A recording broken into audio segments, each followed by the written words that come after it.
दोस्तों, आज हम एक्सप्लेन करने वाले हैं एक बेहतरीन एडवेंचर फैंटेसी से भरपूर मूवी की कहानी को। तो चलिए शुरू करते हैं।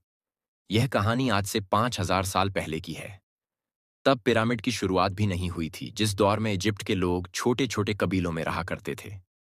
और उसी दौर में वहां पर एक खतरनाक कबीला आया। उस कबीले का सरदार था मेमन। वह बहुत ही क्रूर था और तलवारबाजी में उसका कोई मुकाबला नहीं कर सकता था। उसने वहां के सारे कबीलों पर अटैक करके अपना कब्जा जमा लिया।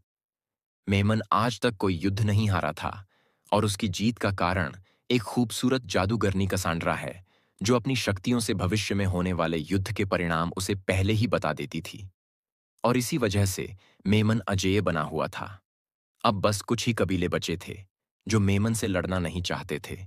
और इसकी सबसे बड़ी वजह थी मेमन की जादूगरनी कसांड्रा, क्योंकि उसके होते हुए वो कभी भी मेमन से जीत नहीं पाएंगे। और इसी बात को लेकर वो आपस में ही झगड़ने लगते हैं। लेकिन उनमें से एक कबीले का सरदार, जिसका नाम फिरौन था, वो किसी भी कीमत पर मेमन को हराना चाहता था। और इसलिए वो 3 जाबाज योद्धाओं को बुलाता है। उनमें से सबसे खतरनाक योद्धा का नाम था मैथ्यू। अब फिरौन उन तीनों को एक मिशन देता है मेमन की जादूगरनी कसांड्रा को जान से मारने का। और इस काम के बदले वो उन्हें अपने खजाने के आखिरी बेशकीमती लाल पत्थर उन्हें देता है। लेकिन उन्हीं में से एक कबीले का सरदार, जिसका नाम वक्तावर है, वो इस फैसले से खुश नहीं था। इसके बाद वह तीनों योद्धा जादूगरनी कसांड्रा को मारने के लिए अपने मिशन पर निकल पड़ते हैं। और कुछ घंटों के सफर के बाद मैथ्यू, उसका भाई और उसका एक और साथी मेमन के उस ठिकाने पर पहुंच जाते हैं जहां मेमन और जादूगरनी कसांड्रा रुके होते हैं। अब वहां पहुंचकर वो तीनों एक एक करके मेमन के सैनिकों का सफाया करते हुए जादूगरनी कसांड्रा को ढूंढने लगते हैं। तभी हम मेमन के कुछ सैनिकों को देखते हैं जो एक चोर को उल्टा लटकाकर उसे मारने वाले थे। लेकिन तभी मैथ्यू उन सैनिकों को मारकर आगे बढ़ जाता है। लेकिन तभी अचानक मेमन के सिपाही उन पर तीरों से हमला कर देते हैं, जिसमें मैथ्यू तो खुद को बचा लेता है, लेकिन उसके भाई और उसके साथी को तीर लग जाता है, जिसमें उसका एक साथी तो वहीं पर मर जाता है। इसके बाद मैथ्यू एक तंबू में घुस जाता है, जहां पर उसे जादूगरनी कसेंड्रा मिल जाती है। अब जैसे ही मैथ्यू उस पर तीर चलाने वाला होता है, तभी कसेंड्रा उससे कहती है कि मैथ्यू, तुम्हारे साथ धोखा हुआ है और मुझे पता है तुम यहां किस लिए आए हो। तभी वहां पर मेमन के सिपाही आ जाते हैं और मैथ्यू से फाइट करने लगते हैं। इसके बाद मैथ्यू पकड़ा जाता है और उसे मेमन के पास ले जाया जाता है। तभी यहां पर सरदार फेरौन का बेटा भी आ जाता है, जिसके हाथ में उसके पिता का सिर था। दरअसल उसने अपने पिता को मारकर मेमन से हाथ मिला लिया था। तभी हम देखते हैं कि मैथ्यू का भाई अभी जिंदा था। मेमन के सैनिक उसे वहां लाते हैं। इसके बाद मेमन मैथ्यू के भाई को उसकी आंखों के सामने ही मार देता है और अब वो मैथ्यू को भी मारने वाला था। लेकिन तभी कसांड्रा उससे कहती है कि आज इसका नसीब उसके साथ है। आज आप उसे नहीं मार सकते। और अगर तुमने या तुम्हारे किसी सैनिक ने मैथ्यू को मारने की कोशिश की तो यह तुम्हारे विनाश की शुरुआत होगी। कसांड्रा कि कहीं हर एक बात हमेशा सच साबित होती थी और इसलिए मेमन उसकी बात मान लेता है। अब अगले दिन हम देखते हैं कि मैथ्यू और उस चोर को जमीन में गाड़ दिया जाता है। सिर्फ उन दोनों के सिर जमीन के ऊपर थे। इसके बाद कुछ सैनिक लाल चींटियों के बांबी में जलती हुई लकड़ी डाल देते हैं, जिससे वो जहरीली चींटियां उनकी ओर बढ़ने लगती हैं। वह चींटियां इतनी खतरनाक होती हैं कि वह उन दोनों को कुछ ही मिनटों में कंकाल बना सकती है।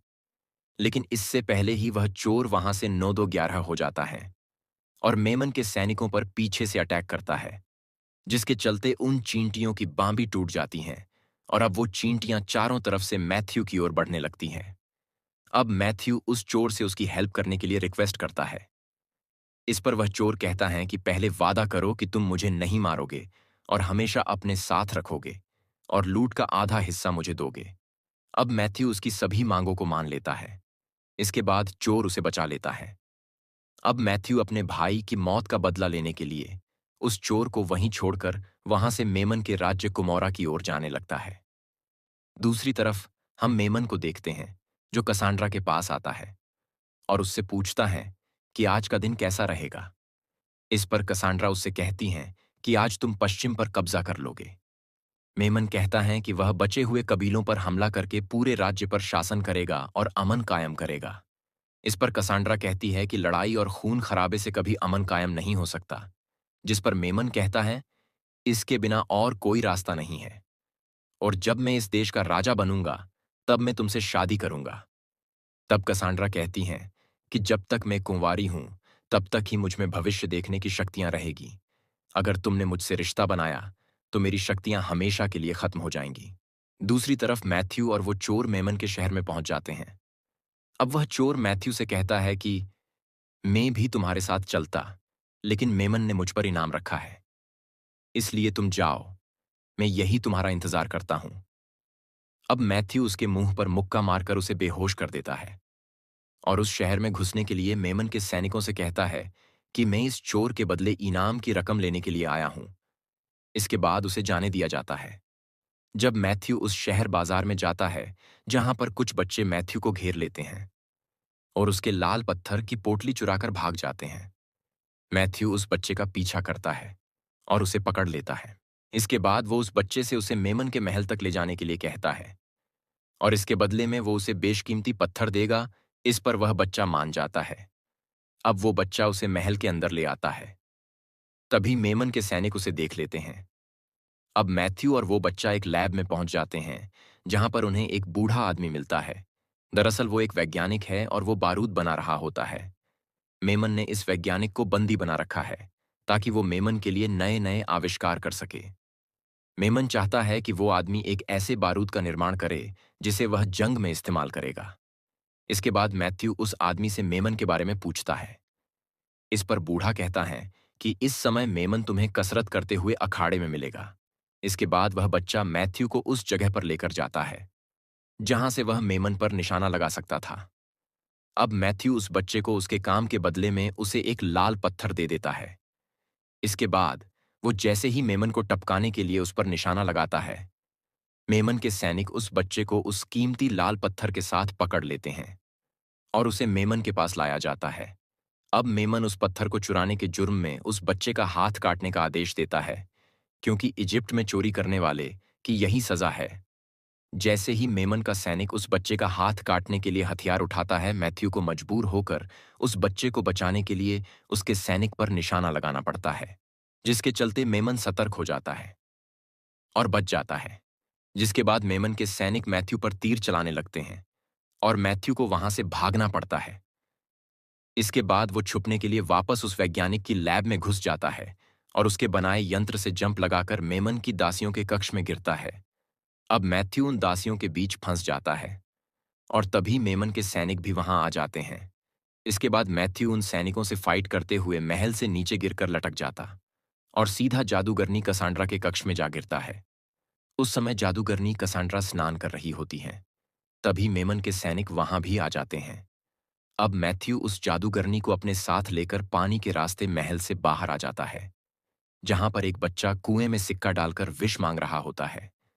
इसके बाद मैथ्यू और कसांड्रा भेष बदलकर महल से बाहर आ जाते हैं और अपने ऊंट पर बैठकर मुर्दों की घाटी की तरफ निकल जाते हैं, क्योंकि वह जानता था कि मेमन कसांड्रा को उससे छुड़ाने के लिए महल से बाहर जरूर आएगा। दूसरी तरफ महल में सभी को पता चल जाता है कि कसांड्रा महल में नहीं है। अब मेमन अपने सैनिकों को आदेश देता है कि जाओ और मैथ्यूज को मार डालो और कसांड्रा को वापस महल में ले आओ, और वो उन्हें जानलेवा बिच्छू के जहर से भीगा हुआ तीर अपने सैनिकों को देता है। अब वो तीनों मुर्दों की घाटी तक पहुंच जाते हैं और रात हो जाने पर वो तीनों वहीं पर सो जाते हैं। तब कसांड्रा वहां से भागने की कोशिश करती है, लेकिन उसके पैर में रस्सी बंधी होती है। अब मथायस जादूगरनी से पूछता है कि क्या तुम मेमन के पास वापस जाना चाहती हो। कसांड्रा उसे बताती हैं कि वह मेमन के पास वापस नहीं जाना चाहती, क्योंकि उसने मुझे बचपन से बंदी बनाकर अपनी कैद में रखा था ताकि मेरी शक्तियों का इस्तेमाल करके पूरे राज्य पर कब्जा कर सके। अब मैथ्यू उससे पूछता है कि उस रात तुमने मुझे क्यों बचाया। इस पर कसांड्रा जवाब देती हैं कि मुझे पता था कि तुम मुझे मेमन की कैद से आजाद कर दोगे। इसके बाद मैथ्यू उसके पैरों में बंधी रस्सी को काट देता है और कहता है, अगर तुम जाना चाहो तो जा सकती हो। लेकिन कसांड्रा अब उसके साथ ही रुकने का फैसला करती हैं। फिर अगले दिन वह तीनों अपने सफर में आगे बढ़ जाते हैं। तभी मैथ्यूज को रेत के तूफान की आहट होती है और इसके बाद वो एक बांस की नली में हीरा डालकर देखता है तो उसे मेमन के सैनिक उनकी तरफ आते हुए दिखाई देते हैं। अब मैथ्यूज उन दोनों को वहीं छोड़कर अकेले ही उनसे भिड़ने अपने ऊंट पर बैठकर निकल पड़ता है। जैसे ही मैथ्यूज उन सैनिकों के करीब पहुंचता है, तभी उसके पीछे से एक बहुत खतरनाक रेत का तूफान आ जाता है, जिसके चलते मेमन के सैनिकों को कुछ भी दिखाई नहीं देता। और अब मैथ्यूज उस तूफान का फायदा उठाकर मेमन के सैनिकों पर अटैक करने लगता है और फिर अचानक ही गायब हो जाता है। तभी मेमन के सेनापति को वहां पर एक गुफा नजर आती है। इसके बाद वह अपने बचे हुए सैनिकों को लेकर उस गुफा में चला जाता है। अब जैसे ही सैनिक गुफा में आगे बढ़ते हैं, रेत का दलदल उन्हें निगल जाता है। इसके बाद उनका सेनापति उन सभी को पत्थरों पर चलने के लिए कहता है, लेकिन मैथ्यूज एक एक करके उन बचे हुए सैनिकों को मार देता है। अब मेमन का सेनापति अकेला ही रह जाता है, इसलिए वह अपनी जान बचाकर उस गुफा से बाहर निकल आता है। अब मैथ्यूज और उसकी फाइट होती है, और इसी दौरान वो सेनापति बिच्छू के जहर में भीगा हुआ तीर उसके पैर में घुसा देता है, जिससे मैथ्यूज के पूरे शरीर में जहर फैल जाता है और वो किसी तरह उन दोनों तक पहुंच जाता है। अब रात होने पर मैथ्यूज को बहुत तेज बुखार हो जाता है और उस जहर की वजह से वो ज्यादा देर तक जिंदा नहीं रह पाता। अब जादूगरनी कसांड्रा अपनी शक्तियों का इस्तेमाल करके मैथ्यूज के शरीर से जहर को बाहर निकाल देती है, लेकिन उस जहर के प्रभाव से वो बेहोश हो जाती हैं। लेकिन मैथ्यूज की जान बच जाती है। अगले दिन सुबह मैथ्यूज कसांड्रा से पूछता है कि तुमने मेरी जान क्यों बचाई। इस पर कसांड्रा उससे कहती हैं कि अपने लोगों को मेमन से आजाद कराने के लिए। अब मैथ्यूज को मेमन के सेनापति के पास एक पक्षी बैठा हुआ मिलता है। इसके बाद वो उस सेनापति के लॉकेट को उस पक्षी के जरिए मेमन तक पहुंचाता है, जिसे देखकर मेमन समझ जाता है कि उसने उसके सभी लोगों को मार दिया है। लेकिन मेमन सबसे झूठ बोलता है। इसके बाद वो अपने खास लोगों से कहता है कि कसांड्रा मैथ्यूज के साथ है और वो हमारी ओर बढ़ रहा है, जाओ और उसे खत्म कर दो। दूसरी तरफ मैथ्यूज, कसांड्रा और वो चोर रेगिस्तान के रास्ते आगे बढ़ रहे होते हैं। तभी उन्हें वहां पर एक ब्लास्ट होता हुआ नजर आता है। तभी उन्हें वहीं पर वह बूढ़ा वैज्ञानिक भी दिखाई देता है, जो अब बारूद बनाने में कामयाब हो गया है। और इसके बाद वो वैज्ञानिक भी मैथ्यूज की टोली में शामिल हो जाता है। चलते चलते उन्हें एक जगह बहता हुआ पानी दिखाई देता है। वो सब बहुत प्यासे लग रहे थे। जैसे ही वो सभी पानी पीने लगते हैं, वक्तावर के कबीले के लोग उन्हें पकड़ लेते हैं। दरअसल इस कबीले के लोग मेमन से छुपकर रहते थे और इसलिए अब तक बचे हुए थे। अब उन चारों को वक्तावर के सामने पेश किया जाता है। अब वक्तावर अपने लोगों से जादूगरनी कसांड्रा को मारने के लिए कहता है, क्योंकि उस जादूगरनी को ढूंढते हुए मेमन उनके कबीले तक पहुंच जाएगा और फिर उसके कबीले पर अटैक कर देगा। लेकिन तभी मैथ्यूज खुद को छुड़ाकर वक्तावर से कहता है कि तुम्हें उसे मारने से पहले मुझसे निपटना होगा। यह दोनों एक दूसरे को बिल्कुल भी पसंद नहीं करते करते थे। अब वह दोनों एक दूसरे पर भूखे भेड़ियों की तरह टूट पड़ते हैं। वक्तावर बहुत ही ताकतवर था और वह मैथ्यूज को उठा उठाकर पीटता है। लेकिन जब मैथ्यूज का पारा हाई होता है, तो वो वक्तावर का वक्त बदल कर रख देता है। लेकिन वो उसे जान से नहीं मारता और वक्तावर से कहता है कि हम सबका एक ही दुश्मन है, और वो है मेमन। इसलिए हम सभी को मिलकर उसके खिलाफ युद्ध लड़ना चाहिए, न कि आपस में लड़कर मर जाएं। इस पर वक्तावर उससे कहता है कि आखिर तुम मेमन की इतनी बड़ी फौज से कैसे लड़ोगे। तब मैथ्यूज कहता है कि उसके लिए मैं अकेला ही काफी हूं। उसके बुलंद हौसले को देखकर वक्तावर उसका साथ देने के लिए मान जाता है। अब रात हो जाने पर सभी लोग उस जगह पर रुककर एंजॉय कर रहे होते हैं। तभी कसांड्रा के पास एक छोटी बच्ची आती है। जब कसांड्रा उसे टच करती है, उसे उस बच्ची का भविष्य दिखाई देता है, जिसमें वह देखती है कि मेमन ने उस कबीले के लोगों पर अटैक कर दिया है और कबीले के लोगों के साथ उस बच्ची को भी मार दिया है। यह देखकर कसांड्रा मैथ्यूज के पास जाती है और उससे कहती हैं कि मेमन इस कबीले पर अटैक करके सभी को मार देगा। तब मैथ्यूज उससे कहता है कि आने दो उसे, मेमन मेरे हाथों से ही मरेगा। इसके बाद कसांड्रा उसका हाथ पकड़ती है और तब उसके विजन में उसे मैथ्यूज दिखाई देता है, जिसकी पीठ में तीर लग जाता है।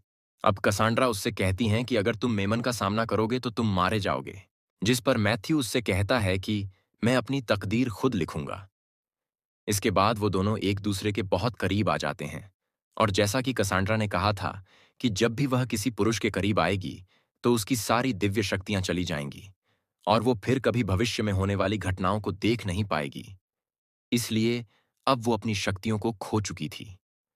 और रात होने पर कसांड्रा वहां से मैथ्यू के ऊंट पर बैठकर मेमन के महल की ओर निकल पड़ती है, क्योंकि कसांड्रा नहीं चाहती कि उसकी वजह से कबीले के मासूम लोग मारे जाएं।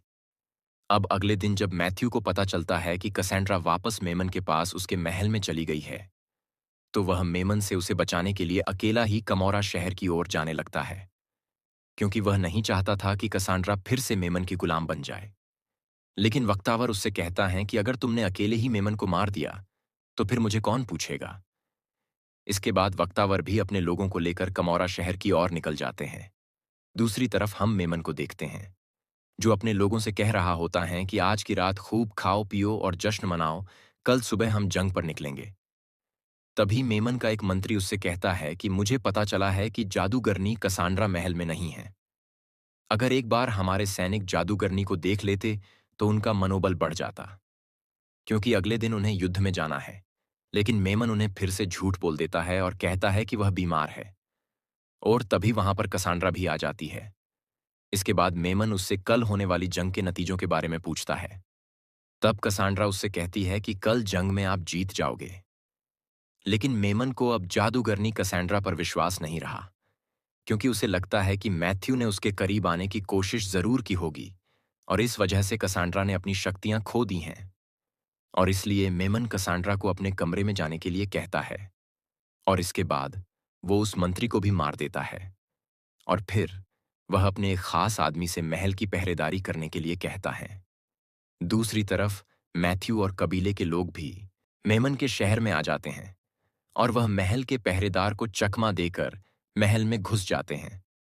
अब वो बूढ़ा वैज्ञानिक उस चोर के साथ मिलकर बारूद को महल के चारों तरफ बिछाना शुरू कर देता है।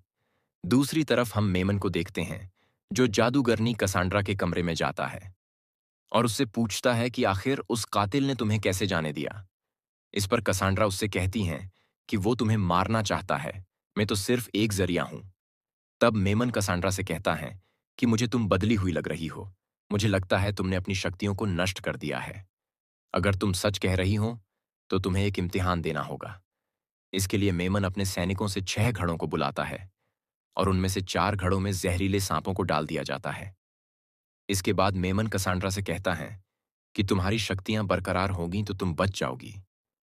अब कसांड्रा एक खाली घड़े में हाथ डालती है।